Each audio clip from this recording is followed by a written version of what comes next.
On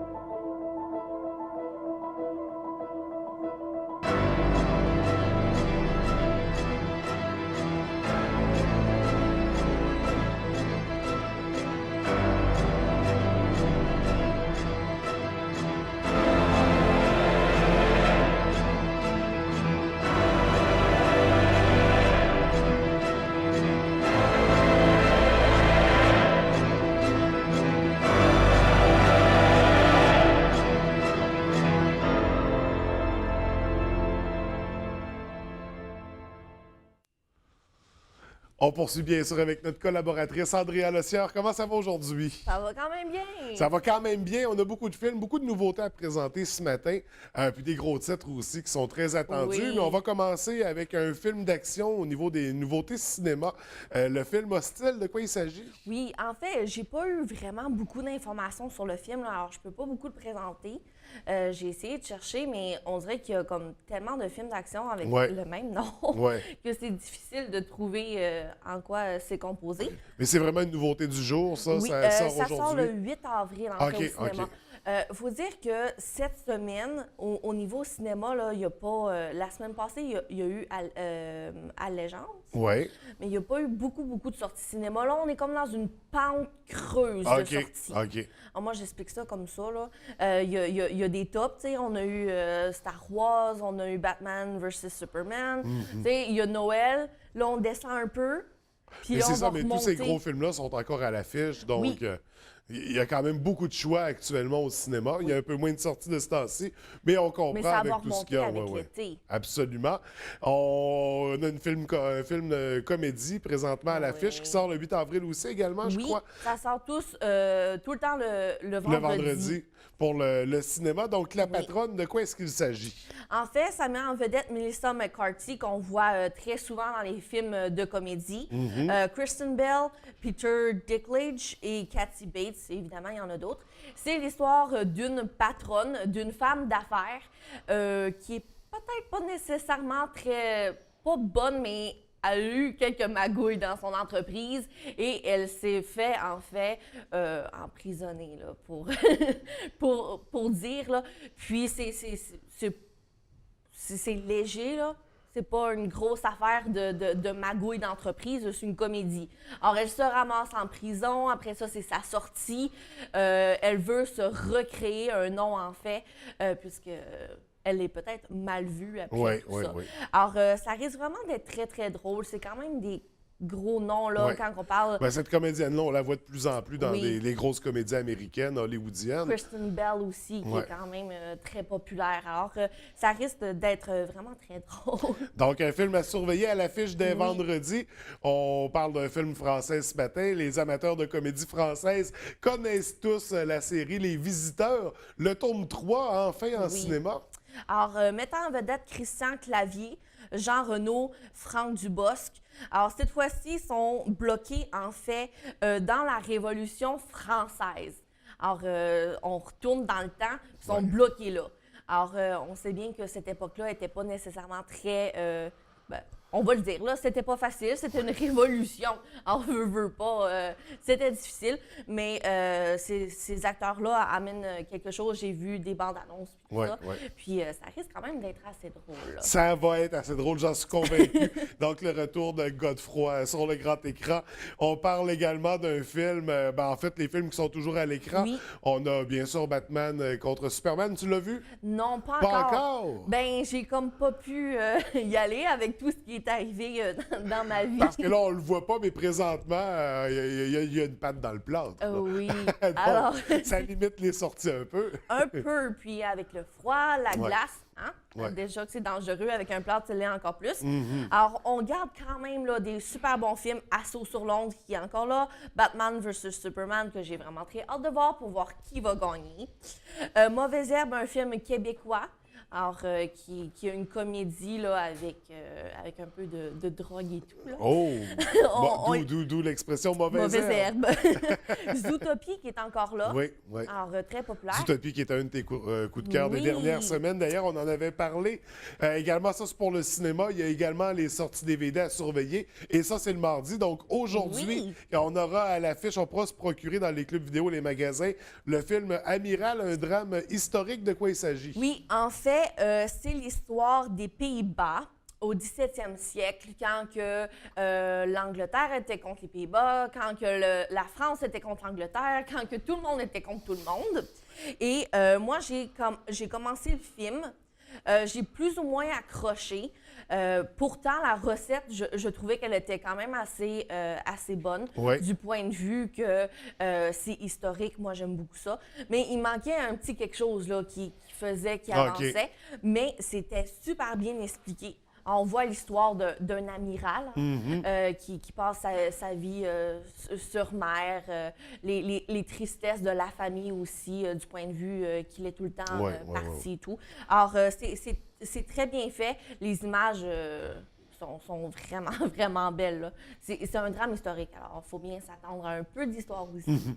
Donc, Amiral sur les tablettes dès aujourd'hui. On a un film d'horreur aussi, Les démons d'Ava. Oui, que je n'ai pas vu. Parce que je suis vraiment pas capable d'écouter des films d'horreur. On peut pas tout aimer.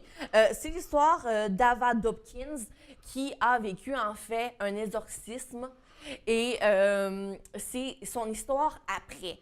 Or, comment elle réussit à vivre avec ce fait-là, là, qui n'est pas nécessairement très populaire. Là. Ben, je veux dire, on ne subit pas vraiment des exorcismes à tous les jours. Là. Non, absolument. Alors, c'est son retour là, dans la vie de tous les jours. Elle rencontre des gens, elle fait des témoignages puis tout ça. Je pense pas que c'est basé à partir nécessairement d'une vraie histoire, là, mais c'est un film d'horreur. Oui.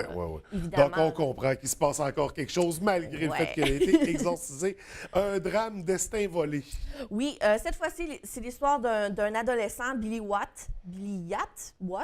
Dans le fond, c'est un adolescent qui est dans une famille quand même assez aisée, qui a relativement tout pour lui, mais je pense que c'est jamais assez peut-être pour certaines personnes. Puis lui, son trip un peu, là, c'est de voler des voitures. Alors, il vole les voitures, il se fait emprisonner, il tombe dans une détention pour jeunes délinquants et tout ça. Et c'est son histoire, en fait, là, qui se déroule au courant du film. Donc, on suit son parcours. On va poursuivre. Il y a un film sur lequel tu voulais qu'on porte une attention particulière. Je pense qu'on comprend que tu es une fan de la série Star Wars. On va parler du Réveil de la Force ce matin. Oui. Alors, le nouveau film, le 7e, qui est sorti récemment au cinéma, mais là, il est sorti en DVD. Alors, super contente. C'est l'histoire, en fait, cette fois-ci. On retrouve quand même nos personnages. On retrouve Luke Skywalker, Han Solo, Princesse Leia aussi. Des restants d'Anakin, de Dark Vader? Ben oui, des restants on va dire ça comme ça. On a des nouveaux personnages aussi. Alors, Rey, Finn, un nouveau robot BB-8.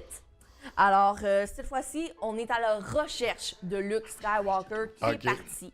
Il est arrivé un drame et Luke, en fait, se sent responsable du drame qui s'est passé.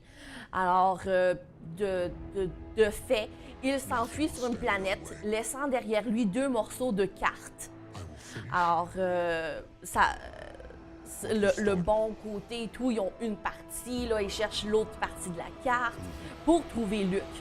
Alors, c'est la mission première. C'est comme ça que ça se passe. Alors, on voit même le Falcon Millennium qui est de retour. Alors, c'est vraiment bien. Donc, un film toujours riche en action. Star Wars qui demeure un classique. Un film à voir, le 7e tome de la série. Oui. On parle d'événements ce matin rapidement. Oui. D'événements, mais particuliers d'événements geeks.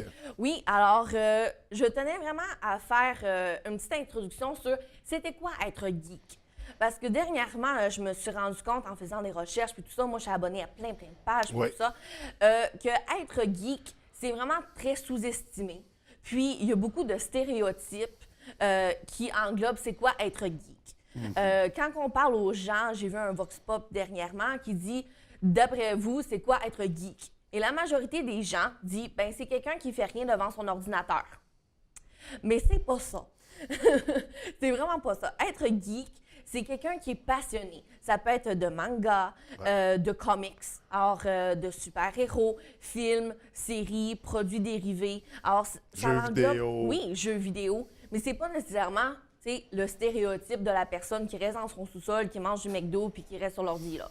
C'est vraiment pas ça. Il y en a qui le font, mais c'est pas ça, être geek. Ouais. C'est souvent même les communautés geeks qui sont très actives, amateurs de cosplay, de trucs comme ça. D'ailleurs, il y a beaucoup d'événements à surveiller. Il va en avoir dans la région, mais à la grandeur de la province aussi. Donc, rapidement, si on faisait un survol. Un survol, en fin de semaine, il y a le Geek Market à Ottawa. Ouais. Alors, du 8 au 10 avril, il faut faire attention, ce n'est pas un Comic-Con. C'est un geek market. Alors, c'est vraiment des artisans avec des tables. Il va y avoir un salon geek, là. Oui. Avec des kiosques, on peut se procurer des trucs, acheter, découvrir des entreprises comme ça. Puis, ce qui est plaisant, c'est que même si on dit Ottawa, là, version anglais, la page Facebook, la page web aussi, il y a en français aussi. Okay. Alors, il va sûrement avoir des personnes en français, des aides aussi. Ouais, alors, ouais. allez voir. Il va y avoir le Comic-Con d'Ottawa. Alors là, c'est le Comic-Con du 13 au 15 avril. Alors, il va vraiment avoir beaucoup d'invités. Et ça, pour ceux qui ne savent pas, là, on parle de cosplay. Les gens qui s'amusent à se déguiser en personnages de jeux vidéo, de manga, mais de cinéma. Le Comic-Con, c'est vraiment plus gros. C'est vraiment, il y a beaucoup d'entreprises, il y a des invités d'honneur. C'est plus dispendieux aussi. Il y a des passes VIP, il y a des acteurs, des auteurs, il y a toutes sortes de gens qui se présentent là. Puis c'est vraiment là, les réunions de l'année où que les gens se déguisent plus. Et là, on va y aller très rapidement. Il nous reste presque plus de temps pour terminer. Alors, Comic-Con de Montréal, 8 au 10 octobre. Comic-Con de Québec, 22 au 23 octobre. Et on va avoir un événement, un salon, le premier salon SAGeek, alors qui va se passer le 16 juillet de 9h à 23h au Delta. Alors, le premier salon geek au Saguenay. Et là, on aura l'occasion d'en rediscuter, de développer autour du sujet. Mais pour l'instant, c'est tout le temps qu'on avait. Andrea, merci beaucoup pour tes belles présentations. On se revoit dans 2 semaines. Oui. À bientôt. Merci.